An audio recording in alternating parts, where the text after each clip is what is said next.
Hello, ladies and gentlemen. Today I'm going to be starting a revolution, taking over the airways, as some might say. But first of all, how absurd of me not to introduce myself. This is Cult Limewire, aka Cult, aka Lime. Cult Limewire. I'm here to share my experiences in Cambodia, an underestimated place, very underrated. But before I begin my tales and porky pies, no, I'm joking. Before I begin, I want to talk about my experiences, my reasons behind traveling to Thailand. I don't even know why I'm calling it bloody Thailand. It's just so similar to Thailand, but it's actually Cambodia. It's it's branded as the wild west of Southeast Asia. Hee-ha! I mean, I tell you, brothers and sisters, wow. I'm based in Japan, have a good job, get paid well, but it just wasn't enough. My background's in Thailand. I used to live in Thailand and I'd done backpacking in Thailand, so I guess I missed that grittiness of Southeast Asia, that just smacks the West and the Western standard of living. I love the gritty side of things, just to be thrown in the deep end. Swim or drown mentality. So even when I was in Thailand, I remember people telling me never to try and even dare to travel to Cambodia, but it's just something that fascinated me to Cambodia. I mean, I've just always wanted to go. I've just had so many things about the safety concerns, the explicit child grooming. It's just things that will put you off the naked eye. But I just wanted to witness it for myself. I just wanted to explore the land.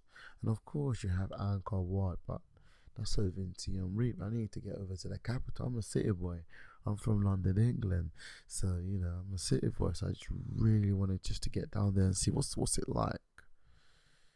So after a lot of cowarding, I should put it, I decided to book my flight on a transit flight from Japan that was stopping at Shanghai Airport and was then commuting to the city of Phnom Penh, and I was scheduled to arrive at 11 at night, 11 something at night.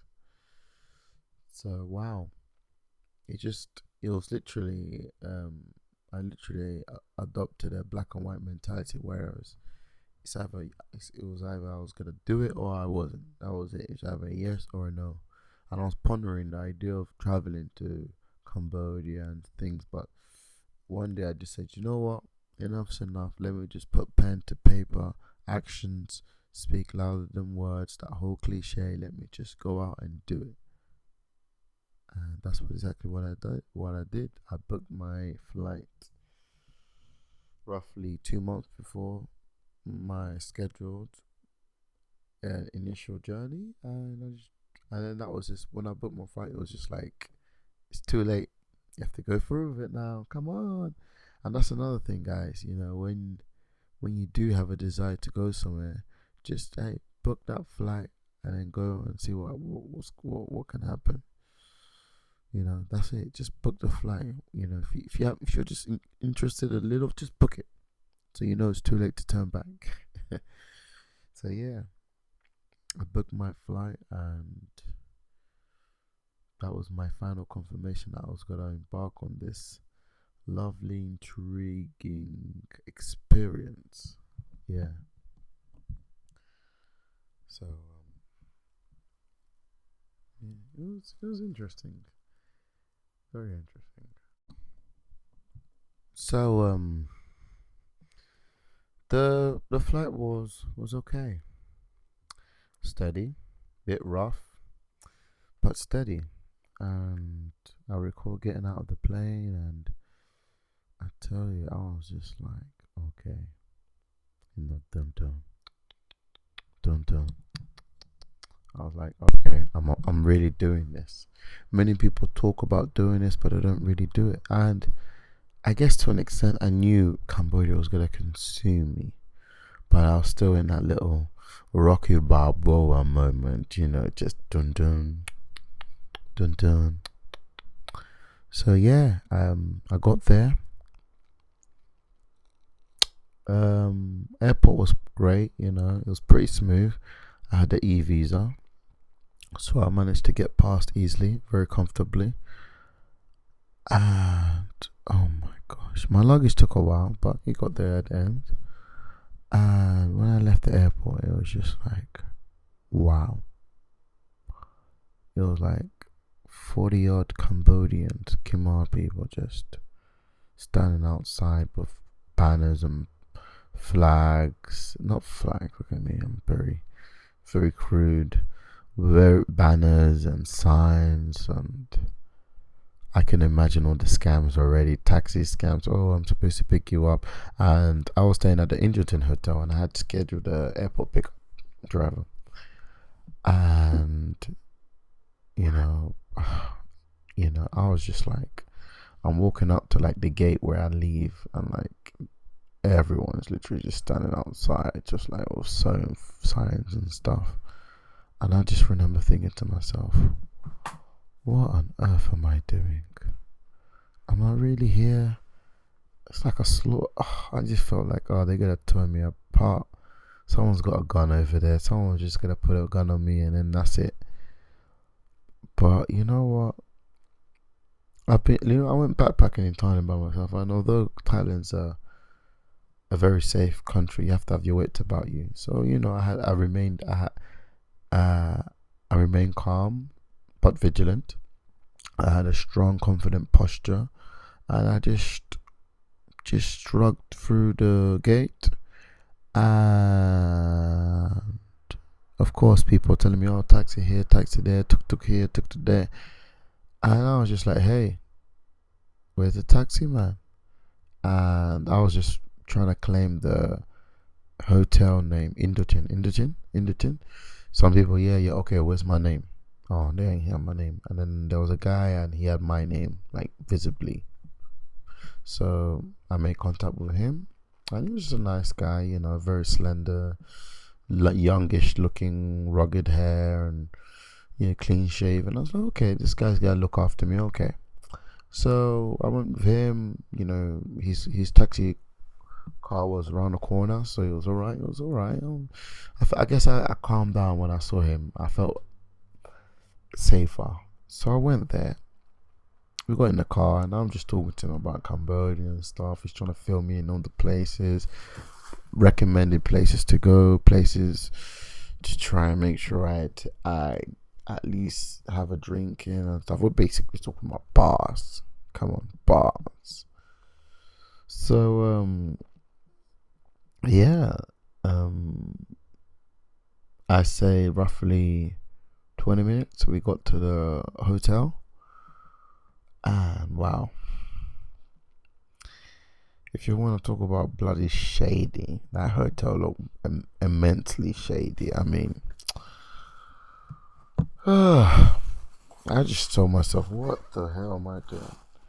I just felt like going to another hotel. I mean, honestly, I don't know if it's some art attack guy that works on those online projects where they have to design the websites and stuff and take these ridiculous photoshopped hotel pictures, but the hotel did not look like the hotel I saw on the internet.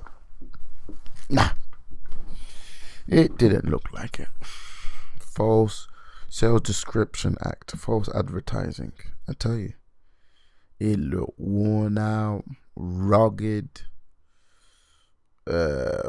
basically like a hostel. It was dirty. The reception guy was sleeping in the lobby, like in the sofa, and this guy's the cunt that's supposed to be behind the desk. So I was just like, okay, it's crazy.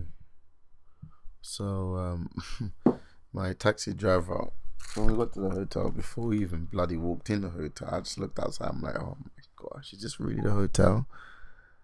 And my taxi driver, he's like, oh, you need to pay me now. I think the money was like $25 for the taxi. He's like, oh, I need it now, innit? Like, I need the money now. I'm like, oh, I only have a 50.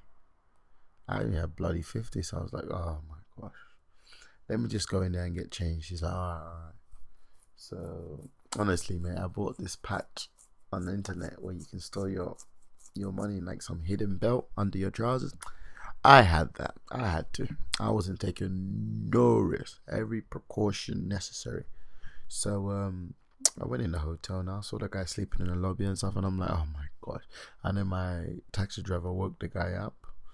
And he woke up, oh, okay, oh, the hotel, okay. And he's like still like half asleep and stuff. He's like, oh, okay, oh, the hotel, okay, okay. And he's like strolling to the reception counter and stuff. And he's trying to get change from me. And he's giving me the wrong change. And I'm like, really? I just bloody got to your hotel and you're already trying to scam me.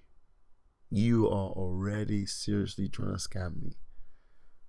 He's like, oh, I'm sorry, I'm just woken up, and I'm like, oh, whatever. So he eventually, I say eventually, he eventually gets me that correct change. I give it to my taxi driver. He's pretty cool, you know. I think I didn't even tip him, but yeah, I just gave him the precise change. And he asked for a tip, but I'm like, come on, bro. You know, come on. Really? So yeah, he's cool. He went off and I was still there. And wow. They didn't even bloody help me. Did they help me with my bags? Yeah, one guy. They had a security guy at the front. He helped me with my bags. Yeah, he was very good. He's very, again, these Cambodian guys are very petite. Very slender, thin, but you know, that guy had a bit of strength on him. He managed to carry all my bags up. So yeah, I went up to my hotel room. Actually, before I went up, I spoke to the guy on reception. I'm like, come on, like I was just like, you know, this is my first time in the country. I don't want no problems. I took more than enough money to spend for a week. So I'm like, here's $10. Look after me, okay? I'm a guest in your hotel and your country. You look after me, I look after you. Here's $10, okay? You gotta look after me. He's like, yeah, cool. Of course I will and stuff. He's like, oh, thank you and stuff like that. So that worked out a little bit. And after he's telling me like places to go, he's like, obviously he's trying to get money out of me, and he's trying to get a good time. That's another thing. If people, I'm not saying everyone, come on, don't jump the gun. But I'm just saying, if some people don't want your money, they even want to take your how should I say, your entertainment. So it's like, if they can't extract money from you, then they at least want to jump on you and get the most fun as they possibly can. So again, happened the same thing with me in the Philippines, and that's another story. Where they just want to hang out with you, they want to go places, they want to show you around, and guess what? You're paying all the money. They're not paying shit. They're gonna look at you like, hey, you're the foreigner, you're the one that came on a vacation. Look at me, I'm the poor Cambodian guy. Ha. So he's like, oh, let's go to this place, I know this place, I know that place, and I'm still uneased. I'm like, I don't know, mate. I don't bloody know. But I just said, you know what? Let me just go to my hotel room. Let me bloody get changed. Then I'll come downstairs. And then me and you can have a lovely chinwag and see what happens. And that's what precisely happened. I went upstairs. I got freshened up because, hey, I could have easily been like one of these poor chaps that will have a little nap and then decide to go up. But I'm like, hey, I'm only here for 1 week. And plus, Japan was only 2 hours different, so it wasn't that bad. So when I went upstairs, the room was, hey, it wasn't bad, it wasn't good. Run down, yes. Worn out, yes. A bit dirty, yes. Well, not dirty, but more dusty, not. It needed service. That room needed a good dry clean, spring cleaning, but hey, it was $20 a night. I'm not complaining. Yeah, showered, got back downstairs, and he's telling me like, so would you want me to show you around and stuff? I'm like, no, I'm okay. I'm just gonna try. But I was very hesitant to leave because everything just seemed so sketchy outside. It's just like these moped drop guys just there, like all dark. There's hardly street lights out there. Just very like sketchy looking people out there, just like looking around. And plus, you're the foreign guy. You got the foreign face. You stand out like a sore thumb. So then you smell new and shit. When you buy something, you got that new smell. I guess I was that new sofa smell. So everyone's just like, all like sketchy looking and stuff. I'm not saying they were sketchy, but they just had that sketchy look about them. So yeah, I just said to him, now I'll go by myself and I'll kind of venture off by myself. It's like, oh, okay, then he's telling me, okay, you can go to this place, you can go to that place. And I'm like, I don't know. He said, you'll be fine. Look, just don't go too far out. As long as you stay around here, it should be all right. It's like, okay. So I heeded his advice. And yeah, I just started walking. People offering me lifts here and there. I'm like, no, I'm okay. No, I'm okay. I'm literally starting a new song. It's just, no, I'm okay. And then after a while, when your voice gets tired, you just start putting your hand up and saying, as the universal language, as in, I'm okay. It's okay. Like this guy, he's all right. And yeah, I was just walking around cracked roads and uneven pavements, very, very littered scenery, very much. And I was just like walking. I'm like, what the hell am I doing? What? Seriously, why? I just remember telling myself, why are you doing this? Why? I just felt like anything could have popped off in that very moment. Anything could have. But I was just like, you know what? Let me just keep pushing through. And at the same time, I was thinking, why am I here? You're going to get robbed. Someone's going to put a gun on you. You're going to die. Why are you risking your life? I don't know if it's just the daredevil mentality, so I don't know. But I was just that guy, that was just there. I just happened to be there. So I was there. And behold, I stumbled across a white face. Right there, familiar white face. I was like, oh, thank God. A guy I can relate to, or I can relate with. And I just said, I remember this precise words like it was yesterday. I don't even have to write it down.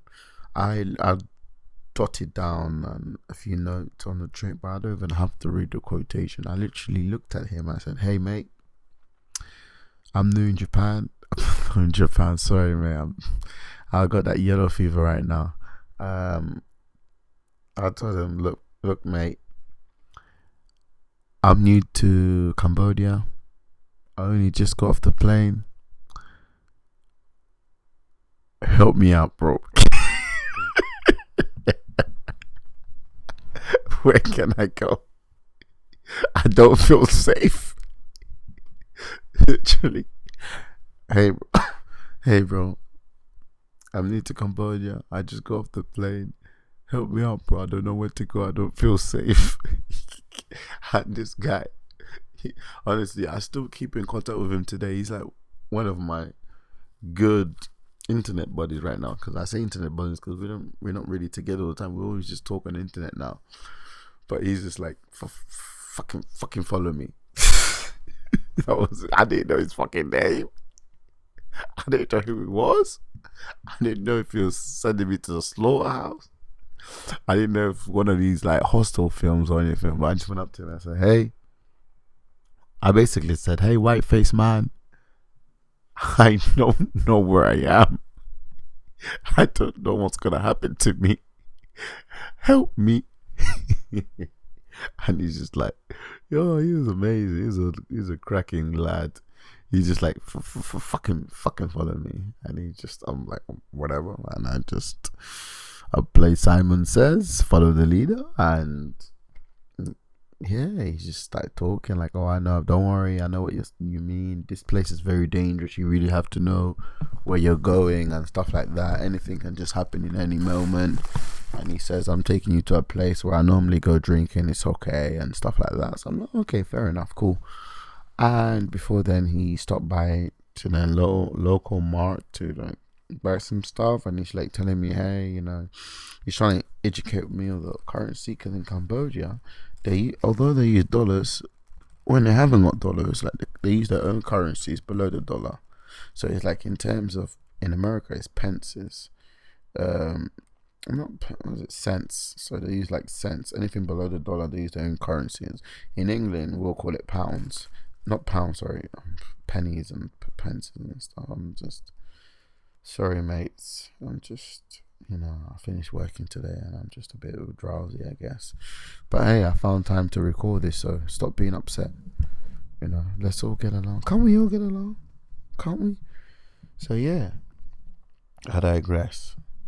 I was with him, and he got some stacks or whatever or cigarettes. He went to buy cigarettes.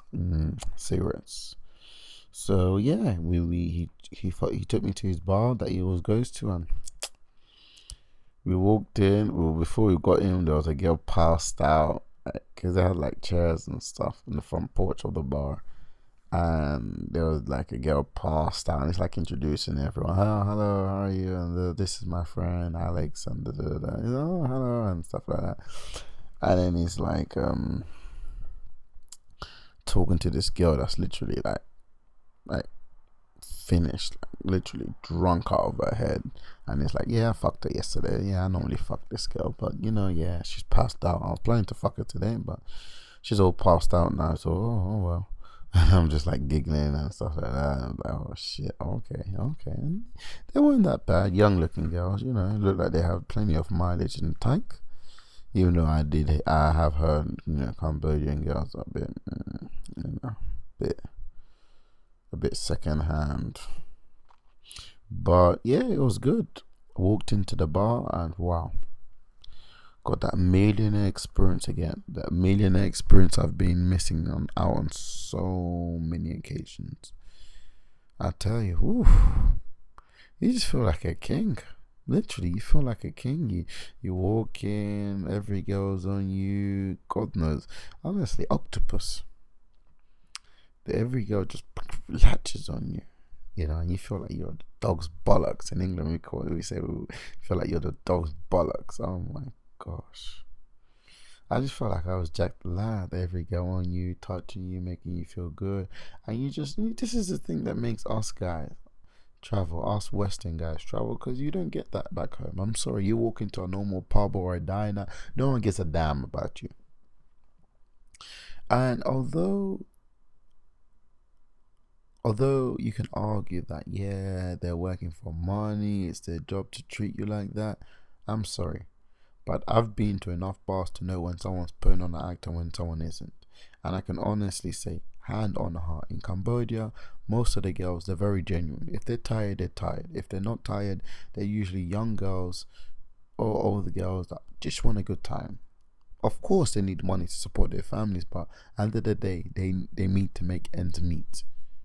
A lot of these girls, they enjoy going out. They have some bars, they have girls that don't even take shots. You buy them lady drinks, they drink, and drinks is not even like watered down drinks or whatever. Or I've seen girls passed out in the front porch of this bar. These girls are drinking proper alcohol, bro. They're not drinking no watered down, no orange juice, no grape juice. They're drinking alcohol. These girls in Cambodia usually, they're out for a good time. And if they can earn a bit of money that can support their family or their own personal child or whatever, then that would be great. But they're literally young girls that can't get decent jobs, and they get the easiest job possible, and they're out for a good time. If they can get money that can help them out in the process, then killing two birds with one stone. But they're out there to have fun, to enjoy life, and this is what they're doing. And you have to ask yourself a question: if you were in a developing country, yeah, you didn't have qualifications, you're from a poor family, and someone offered you a job to work in a bar, drink every day, party, and maybe get and earn some money on the side, you wouldn't take it? Honestly, you wouldn't take it? I sure would. You ask any Western girl that. What are Western girls doing every night, every Friday night, every Saturday night? Huh? They're there, out in the bars, drinking, partying. These girls are doing the same. Do these Western girls pay their own drinks? No. Guys are buying them drinks in a bar. They're practically lady drinks. Why are they guys buying them girls drinks? So they can take them home and sleep with them. Exactly thing happening. So don't be hypocritical. So many hypocrisy here. This is exactly what these young Cambodian girls are doing. So usually people, man, don't be so quick to judge. They're just young, decent people trying to get by, trying to earn a living. That's all it is. So yeah, it was really good. Um, I just couldn't take the heat. I couldn't take the heat. So many girls, so many fun. It was ridiculous. But before I continue, let me just reply. I have a Japanese woman sending me a message. Let me just give me 2 minutes. Today was I was working, thinking about that. Oh, okay. Good for you. I'm happy you're happy. Cool. This is the thing, you're trying to do these like podcasts or video chats or whatever you want to call it. These videos, and you're getting messages left, right, and center. And you know, I'm trying to use iMovie, so it's a bit complex to stop and can resume and things. So that's why I'm having to manually stop. Not even stop, sorry. That's why I'm having to just incorporate literally everything on this video. So my apologies. I'll buy you a drink if you come see me. So yeah, I walked into this bar, and right in front of me we have a beautiful, beautiful girl. And it's funny because everyone's after me, but there's that quiet one, very dark skinned, looks kind of Mauritian, like she has that Indian kind of face thing going on, but very cute girl, very petite, short, maybe just scraping 5'3", 5'4", or below, but very slender, very beautiful, marvelous face. And I was just thinking to myself, wow, what a beautiful girl. What do you think, guys? You think she's beautiful? I think so. So I'm gonna call her Stroppy. Guys, I'm gonna call her Stroppy. Why? I'm gonna tell you in a second, alright? So just listen, alright, sunshine? So yeah, she was so fucking cute. And it's funny, it was like every girl was after me. I'm like, nah, let me just drink first. I just got here, I just get off the plane. I mean, look, I'm talking like from you're thinking, what the hell happened to your white faced friend? Like, did he just disappear? And I'm gonna call him Mike. His name starts with an M, but I'm just gonna call him Mike for now. Mike. And you're thinking, what happened to Mike? And I'm like, hey, that guy was there, but obviously. So obviously he knows the place better than me. So he was out there mingling with his friends and such, where I was left to kind of do my own thing. And yeah, Stroppy. She was a beautiful girl, very delightful. She was in my good books. I wanted her dearly, but she really got on my nerves when she went like I went to order another drink, And she said, no, okay. She asked me actually, do you want another drink? I said, yeah, I want another drink. She grabbed my beer. I went to like give it to the mama son. She said, no, it's okay, I'll do it. And then she went behind the counter and she spoke to the mama son, and she passed me a new San Miguel Light with my beer of choice. And do you know what she does? She goes out and comes out with another lady drink and says, oh, thank you, thank you, thank you. I'm like, well, hold on a minute, I didn't bloody buy you a drink. And then she's like, oh, I thought you did, and da da da. I'm like, look, that's out of order. That's another thing. If I want to buy a drink, I want to buy a drink. But it really winds me out how some people just assume things from you, like you're a walking ATM, just to leech off anything they can get out of you. And I told her, look, can't you just bloody ask? If you really want a drink, just ask me. Have the decency to ask me. Don't just go and put it on my tab and be like, oh, thank you, and pretend that role. It's like, oh, I'm sorry, and da da da da. I'm like, look, I'm not an asshole. Have the drink, but just, it wouldn't hurt to just ask for a bloody drink, would it? She's like, oh, okay, okay. And then, yeah, it was cool. I stayed there for a little bit. But then after, my pal Mike came up to me, it's like, okay, you want to try a nightclub this time?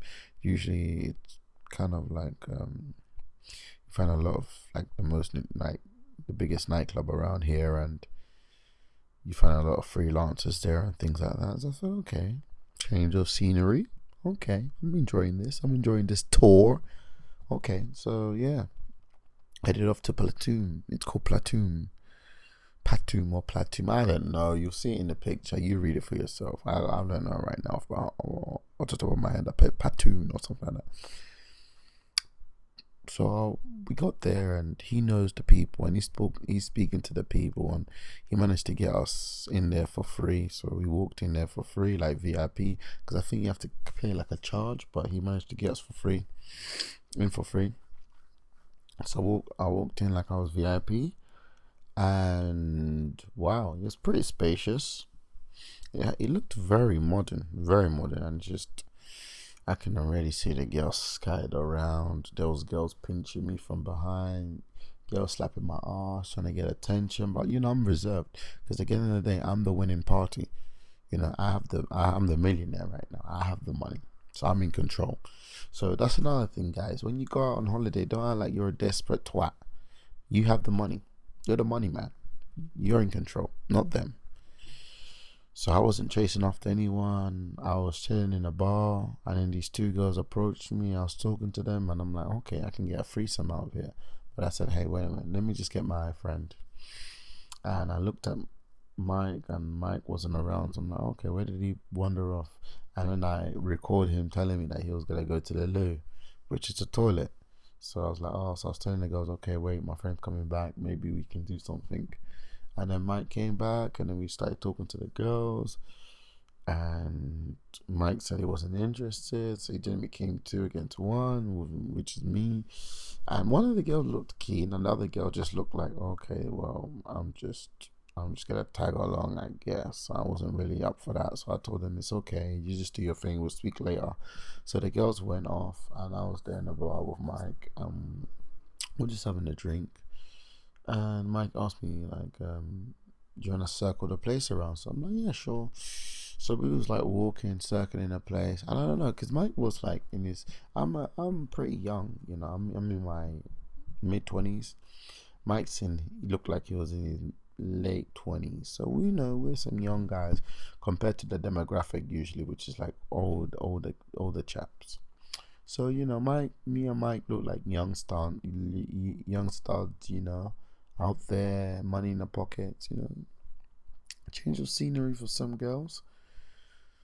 And yeah, we went out there and just went on a dance floor, just walking around. There's people dancing, there's girls staring at us, and I made eyes with one girl, just locked eyes with her, and literally, like, she's literally just walked up to me and just started dancing in front of me, like licking her lips, and she was gorgeous. Oh my gosh, she was I completely forgot about Stroppy, and I called her Stroppy because she started to strop when I complained about my drink, about her ordering a drink, and she put on a little Stroppy face. But then when I told her you can keep the drink, she turned into a smile. It's she clearly put that on. But hey, that's her nickname, Stroppy. But I digress. I get back to the subject at hand. Oh, this girl was amazing. I'm sorry I couldn't get a picture of you guys, but she was radiant. Oh, so beautiful. And Mike's like, don't worry, it's okay, don't jump on her yet. Yeah, you can get other ones. I'm like, oh, okay. So then laughter, like, I remember this girl just walked up to me and Mike and was like, hey, what are you guys doing? Do you want to just come and join our table? My table, sorry. And this girl had a table. She already had drinks in that table. And I thought, oh wow, this girl's having a party. So we joined her table, and it's just her sitting by herself with, like, I don't know if she was rich, a rich Kamal woman, I don't know, but she was sitting in a table. She had her drinks. She was having a great time. I'm just like, okay. So I was chilling with her, and then the girl that I was making eye contact with, that Mike told me to just like kind of cool down over, she came up to me like briefly, like shrugged me. So I was like talking to her, and then my girl like pulled me away, like, oh, come here, forget about her, come here. The girl that had the table that invited me and Mike to go and sit down on the table, she kind of shrugged and go off and told us, "Man, just come here, like join my table, forget about her." So I'm like, okay. So yeah, and then me and Mike were talking to her, and she already had like two other guys. Turns out she had already had two other guys sitting in the table. I don't know if these are guys that just wanted to try and take advantage of the beverages, or she knew the guys. I don't know. But we were just like a neutral conversation. Everyone was just talking normally. Well, no one was dancing or anything. It was just like drinking and talking, drinking, talking, drinking, talking. And I just turned around. I saw that girl dancing with another guy. Oh my god! I mean, the girl that invited me and Mike to sit on her table, she wasn't bad at all. But mate, that girl that was the girl that was dancing. Oh my gosh! I turned around. I saw her dancing with another guy, all sexually and stuff. And then I was like, another guy's gonna hammer it down. And I don't know what it was about me. Like, there were so many girls out there in Patu, but it's just like the first one that caught my eye, I just glued onto. I wasn't even looking around or nothing. It's just the first eye contact I made. It was just like, phew, with the sound effect, phew. So I just wanted her. And I'm in a land where I know I can pretty much get anything I want. So the moment she kind of like just moved inches away from the guy, kind of grabbed that hand and pushed her towards me and said, oh, come on, like, what's going on? Are you alright? And stuff like that. She's like, oh, yeah. Poor English, but possible. I'm like, what are you doing tonight? She's like, oh, nothing and stuff. I said, you want to go home with me? She's like, okay, but you gotta help me out with, a bit of money. I said, okay, how much? And, we started negotiating terms. She jumped the gun and said 50. I put it down and she put it up, and then kind of agreed on 20. I think it was 25 for a long time. So that wasn't that bad. Long time catch, 25. Yeah. So I started to her a little bit, started kissing her. Not the God knows how many guys she kissed, but she just went and started kissing me. And she's like, hey, I'm sexy, I can do anything I want. She put her tongue on my fucking mouth, and I let it go. And it wasn't the best kiss. Very sluggish. Not the best hygiene, not the best breath. Her tongue wasn't the most cleanest, unfortunately. But she looked good. Had like a ridiculous, sexy, tight red dress. Talk about the devil in the red dress. So yeah, she's like all dancing and stuff, and I'm like, okay, let's go to She's like, oh, why? Like, why are you in a rush? Like, it's okay, I'll go with you. And I'm just thinking to myself, this girl just wants to have a good time, wants to extract as much money as she can out of me, and then she wants to go home while we're all smashed, and she's gonna go to my house. We're all gonna fall asleep, and then she's gonna wake up in the morning and go home. Not me, mate. And plus, mind you, I've been traveling, for like 9 hours on a transit flight, so I needed to sleep. So I just wanted to at least get a little nookie and cookie, and then I can sleep and go about and go off. So I just told her, look, if you want to go with me, you have to go now. If you don't, then, but I said it in a nice way. And she's like, oh, okay, okay. So then she came with me. We had a tuk-tuk guy. She started speaking Kamal, the tuk-tuk guy. The guy's charging me like $5 to take me to my hotel room. She managed to talk to the guy and get it for cheaper. And yeah, we got to my hotel. She paid for the taxi. We went upstairs, and of course, I can't elaborate too much on her with you guys on this YouTube video thing. But basically, my hotel is great because it's girl friendly. They have shutters. They have 24-hour security guard. They have shutters. They take the girl's ID, and if the girl leaves without you, they call you up to make sure if you're okay. I like that. I like that package. So and plus they have safety deposit box. They have a room where they keep your valuables, like your big valuables, and you can store luggage and stuff if you're traveling. So I went upstairs with her and we showered. I showered. We showered together.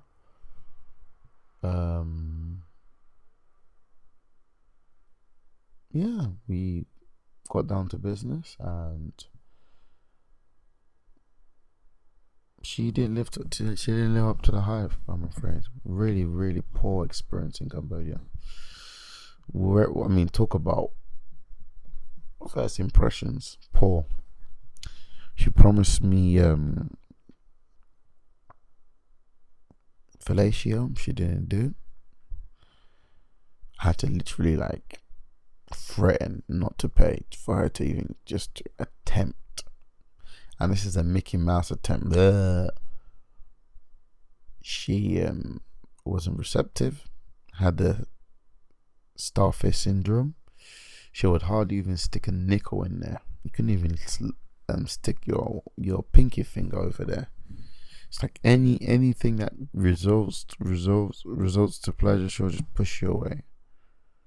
And I'm like literally trying to mash this dead body, this corpse. Pretty much it was just me trying to reciprocate a dead corpse, and it just doesn't happen. This wasn't happening, and this painful affair lasted for 6 minutes, and then she's like, "Oh, I need to sleep." I'm like, "What?" She's like, "Oh, I need to sleep. I'm tired. You do tomorrow." I'm like, "Oh, what?" And I'm like, I was just in a moment of shock. And then she turns on the TV and starts watching TV.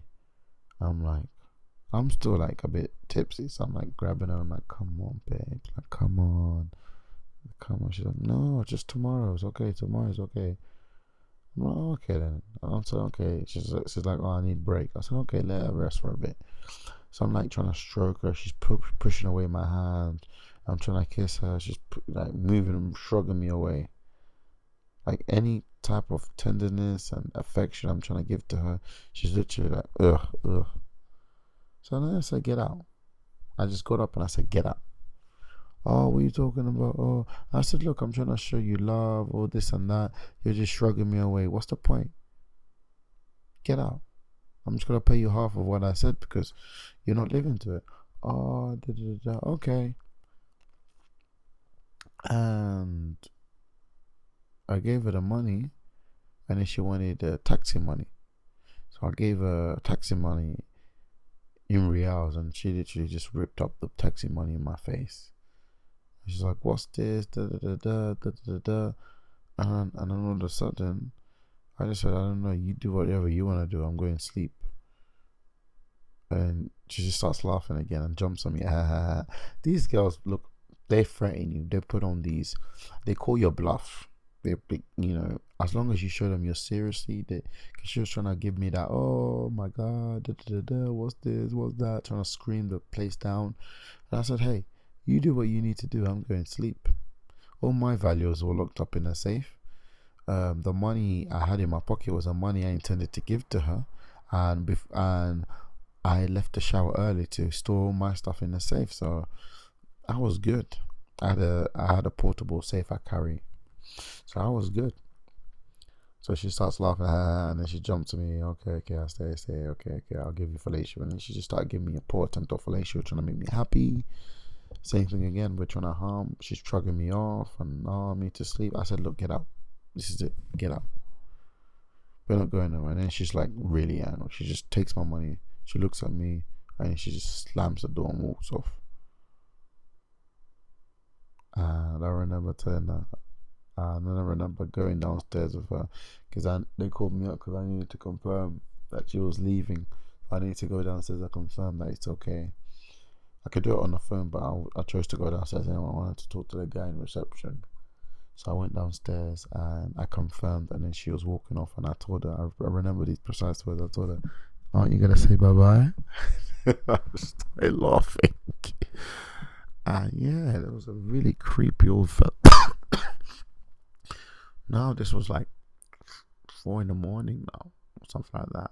There was this creepy old fella in reception looking at pornographic websites, right in front of everyone in reception. And sorry, not in the lobby.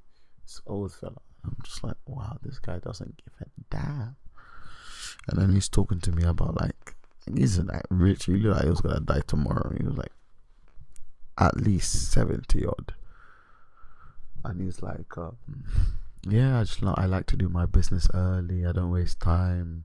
I don't like. I normally do my business like go out to the bars. The girls that I want, I'll take them out at like 5 or 6. I like to do my business, conduct my business early and stuff. And he's like, give me a little heads up and stuff. But he's a funny, interesting guy. I'll say interesting. Very creepy man, looking man, but interesting. So yeah.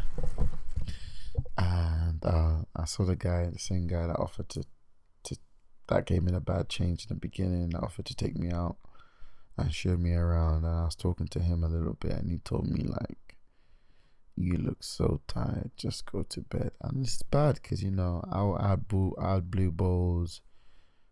I didn't get. I had a poor experience in the beginning, and I just wanted to get a bit of some fun and sleep like a baby. And unfortunately, I couldn't. So the guy just said, "Hey, what are you doing here? Look at you. You look so tired. You just came off your plane. Don't worry. You're not leaving tomorrow. You're here for a few days. Don't worry. Just if you whatever you lost for today, you make up for tomorrow." That's what he said to me. So I'm like, oh, fair enough. So that room, when I climbed up them long stairs, they didn't have elevators in that room, and I was sleeping in like the third floor, fourth floor. So I took up them long stairs, got into my room, and slept like a baby. A baby that had to sleep with tears because I had an awful experience.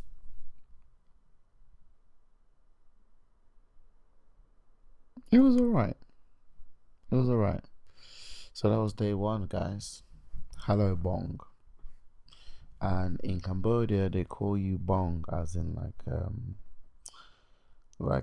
just like an idiot or crazy, or like a little kind of like banter they use in Cambodia, like, oh, hello bong. Like bong's like someone like crazy or a bit funny and stuff. So that was hello bong. Cambodia saying to me, chapter 1, part 1, hello bong. Cambodia saying hello to me. So I hope you like this first installment to the series, and please keep in contact and keep tuned. Stay tuned for the next one. Hello bong. Day 2 coming soon.